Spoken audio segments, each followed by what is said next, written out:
이슈 투데이.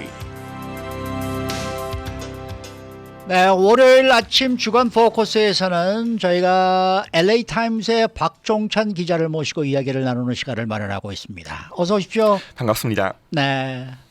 자, LA 시장 예비 선거가 이제 2달 반 정도 남았습니다. 그런데 이 출마자들이 지난주 USC에서 이제 이 TV 토론을 가졌었는데 이번 토론에서 어떤 얘기가 나왔는지 좀 이야기를 듣고 싶습니다. 네, 반갑습니다. 토론회를 지난주에 해드린 것 같이 그 USC 그리고 LA 타임즈 그리고 팍스 11이 지난주 화요일에 토론을 개최했고 제가 직접 가서 토론회를 봤는데요. 이 토론회는 억만장자 리카루소가 처음 참가한 토론회였습니다. 출마자들은 당연히 카루소에게 많은 공격을 했는데요. 이 시 검사 마이크 피오는 카루소가 1억 달러 상당의 유투를 가지고 있다면서 모든 시장 출마자가 자신이 세금 보고서를 시민들에게 공개해야 한다고도 주장했습니다.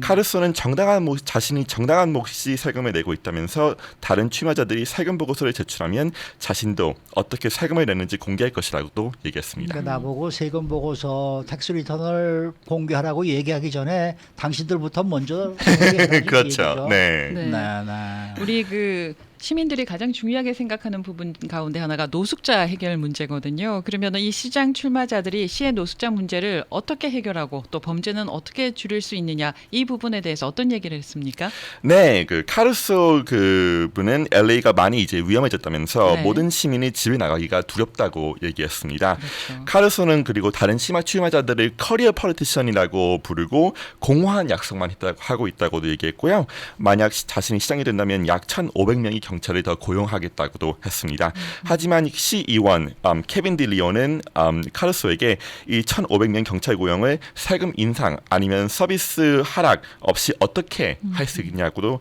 지적했습니다. 네. 지금 현재 연방 하원 의원이죠. 캐런 베스. 이 여러 여론조사에서 지금 선두를 다투고 있는데 이 캐런 베스는 이번 토론회에서 어떤 문제에 대해서 어떤 얘기를 했습니까? 이 캐런 베스 의원은 노숙자 문제에 관해서 가난을 범죄화해서는 안 된다고 얘기했습니다. 하지만 베스 의원은 자기가 시장이 될 경우 2028년 LA 올림픽 전에는 LA 노숙자촌들이 철거될 것이라고 말하면서 낙관적인 메시지를 전하기도 했습니다. 그러면은 베스 의원하고 카루소가 전하는 메시지가 어떻게 다르다고 이해를 해야 될까요? 그 베스는 자신이 사크라멘토 그리고 DC에서 의원들이 협력하는 데 힘을 썼다면서 자신이 시장이 될 경우에는 LA를 하나로 모으고 카운티와 협력해 노숙자들을 도울 수도 있도록 할 것이라고 말했습니다. 베스 대변인은 토론이 끝나고 LA 타임즈의 한 인터뷰에서 베스가 이번 토론에서 자신이 결단력과 동정심을 같이 가진 리더라고 어필을 했다고 전했습니다. 하지만 카루소는 자신이 비즈니스 백그라운드를 통해서만은 노숙자와 범죄 문제를 해결할 수 있다고 말했습니다. 지금 LA 범죄 수치는 얼마나 되는 거예요? LA 범죄 수치는 2019년보다는 약 50% 살인 숫자는 올라갔습니다. 강력 범죄, 네. 살인 범죄가 네, 작년에 397건이 살인이 일어났다고 LAPD는 얘기했는데요. 하지만은 1990년대 보다는 훨씬 적은 숫자라고 LA 타임즈는 전했습니다. 그 당시는 매년 약 1,000건 정도의 살인이 일어났다고 했는데요. 즉 가장 위험한 데는 아니지만은 주민들이 위험을 느낄 수도 있다는 수치라는 분석이 나오고 있습니다. 그러니까 살인 수치는 1990년대보다 훨씬 더 내려갔죠. 네. 그렇지만은 아직도 안심할 만한 숫자는 아니다. 네, 그렇게 보시면 되겠습니다. 그 2019년보다는 이제 많이 늘어났으니까요. 그리고 또 프로퍼리 크라임이라고 하죠. 저희 또 이런 범죄도 한 5%, 10% 정도 올라갔다고 전했습니다. LA타임스. 그게 팬데믹 때문에 조금 줄어든 건가? 어떻게 되는 거죠? 정확한 그 원인은 사실 좀 모르겠는데 일단 그 살인 범죄는 이제 90년부터 계속 좀 줄어들고 있었습니다. 이게 정확하게 왜 줄어드는지 설명을 하기는 좀 어려운데요. 하지만 일단 90년대부터는 많이 줄어들었고 하지만 또 팬데믹 거치면서 이제 2019년 팬데믹 직전보다는 좀 늘어났다고 이제 LAPD는 설명을 하고 있습니다. 지금 그 LAPD의 그 이 숫자, 그러니까 뭐 우리가 블랙 라이브스 매터를 거치면서 경찰을 줄이자라는 또 왜 그 목소리가 크지 않았었습니까? 그때는 모든 정치인들이 다 뭐 경찰 숫자를 줄여야 된다고들 다 그랬었거든요. 네. 근데 요즘은 또 다시금 목소리들이 높아지면서 경찰 숫자를 늘려야 된다는 쪽으로 가고 있단 말이에요. 네. 지금 그 LA 타임즈는 어떤 입장이에요? 저희는 사실 뭐 기자 입장은 사실 없고 에디토리얼 그 보드 쪽에서 제가 기억을 하기에는 이제 경찰력을 이제 그 시민들이 위험을 느끼는 거는 이제 이해를 하고 있지만은 최대한 경찰력을 늘리는데 조심해야 한다는 입장을 보고 있는 것 같습니다. 그리고 이건 제 입장이 아니고 LA 타임즈 이제 그 에디토리얼 쪽 입장인데 그리고 또 그 한 기사분들이 지적하기로 지금 LAPD 고용이 굉장히 지금 어렵습니다. 지금 클래스가 한 40명 정도밖에 고용을 못 하고 있는데요. 왜냐하면은 이제 그 팬데믹 때문에 시티 그 퍼스널 디파트먼트라고 해야 되죠. 그 제한이 많고 또 백그라운드 체크가 느려져서 이 고용을 많이 하기가 어렵고 그 지적하기는 이제 1,500명을 어떻게 그 고용을 할 수 있을지 지금 40명밖에 고용을 못 하는데 시장이 새로 선출되고 어떻게 1,500명을 단번에 고용할 수 있겠냐 이런 지적도 하고 있습니다. 그러니까 경찰이 되겠다고 자원하는 젊은이들이 별로 없다는 말씀이신가요? 아니요, 그런 거 그 경찰을 하고 있는 자원이 하는 지원자들은 많은데 이 퍼스널 디파트먼트 바트넥이라고 해야 되죠. 이 그 고용하는데 사람들이 네, 선발하는 사람들이 지금 숫자가 적다. 네, 왜냐면 백그라운드 체크도 해야 되고 뭐 다른 뭐 퀄리피케이션도 가져야 되고 하다 보니까 그렇습니까? 네, 그래서 이 1,500명, 2,000명 고용한다는 소리가 좀 뜬 잡는 소리라고 해야 되는 뜬구름 잡는 소리라고 해야 된다고 해야 되나 그런 지적이 좀 있습니다. 그 경찰에 지원하는 사람들의 그 배경 조사가 굉장히 까다롭더라고요. 그럼요. 네, 조금이라도 예를 들어서 평상시에 내가 예를 들어서 뭐 흑인에 대해서 뭐 안 좋은 뭐 이야기를 했다든지 또 조금이라도 무슨 뭐 범죄에 조금이라도 연관이 돼 있었다든지 뭐 이런 거 그냥 금방 다 밝혀지면서 자격이 액셉트가 안 되고 말이죠. 네. 굉장히 힘든 그러한 이제 상황이더라고요.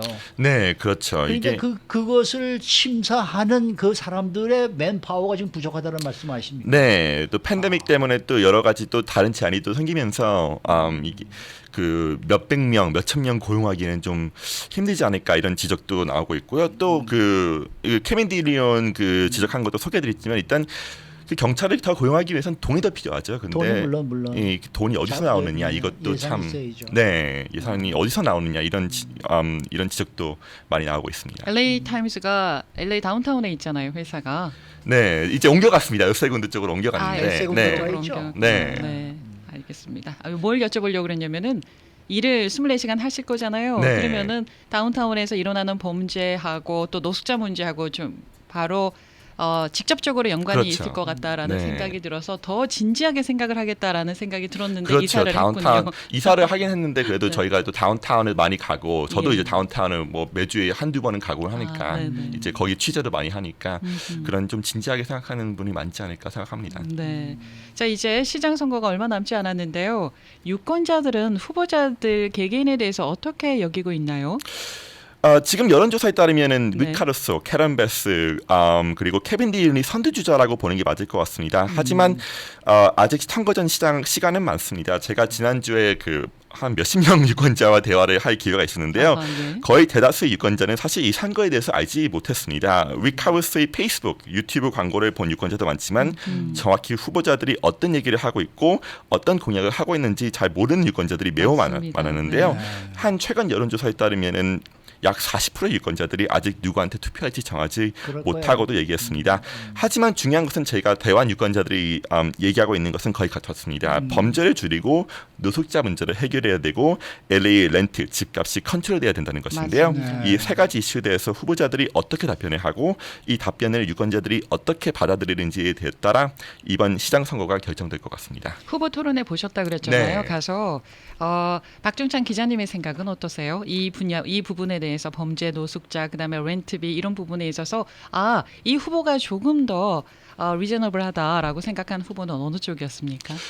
사실 뭐 이게 참 어려운 게 이 시장 선거가 그 사실 폴리시적으로는 이제 리카르스와 캐런 베스가 사실 차이가 가장 많다고 보시면 되는데 네. 리카르스는 이제 오늘 또 이제 한국어 광고를 냈어요. 광고를 냈는데 이 광고에서 이제 자신만이 LA를 이제 클린업 할 수 있고 어떻게 하냐 이제 그 비즈니스 백그라운드를 사용하고 또 홈리스 분들을 이제 좀 노숙자들은 좀 철거도 좀 많이 하고 경찰도 좀 고용하고 하지만 캐런 베스는 이 약간 조금 반대의 병 보시면 되죠. 노숙자촌 뭐 철거도 해야 되지만 노숙자 뭐 쉘터 뭐 홈도 예. 이제 프로바이드 해야 되고 또 이제 경찰 고용도 조심스럽게 해야 된다. 왜냐하면은 이제 캐런 베스가 있는 곳이 이제 사우스엘이잖아요. 네. 이제 그 흑인분들이 이제 많이 그 경찰력 그 공권력에 대해서 피해를 많이 입은 곳이기도 하니까 그런 걸 생각을 해야 된다. 이제 1980년 90년대에 있는 이런 마인드로 돌아가면 안 된다. 이런 얘기를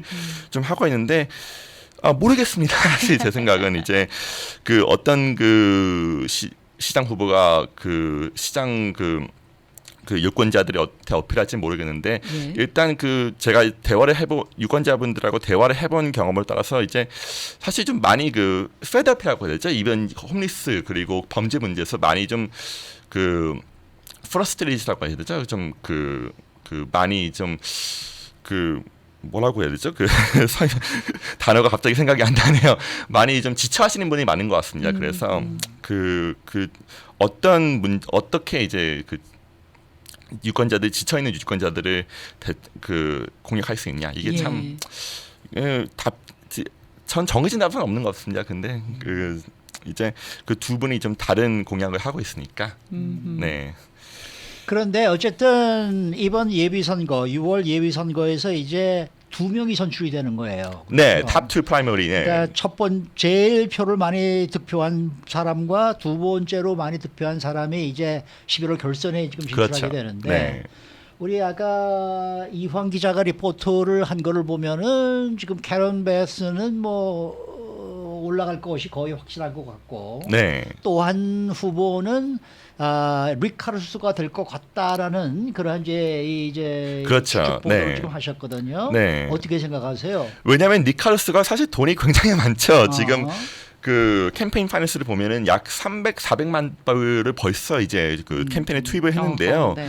이 광고도 뭐 보신 분들도 있었겠지만 페이스북, 뭐 유튜브, 뭐 TV 이제 다 라디오 광고도 많이 하고 있고 이러다 보니까 그 사실 이런 시장 선거에 대해서는 자신이 이름을 얼마나 홍보할 수 있고 그게 가장 중요하거든요. 네. 그런 점에서 이 카르스 후보가 좀 이점을 좀 가지고 있지 않을까 생각이 듭니다.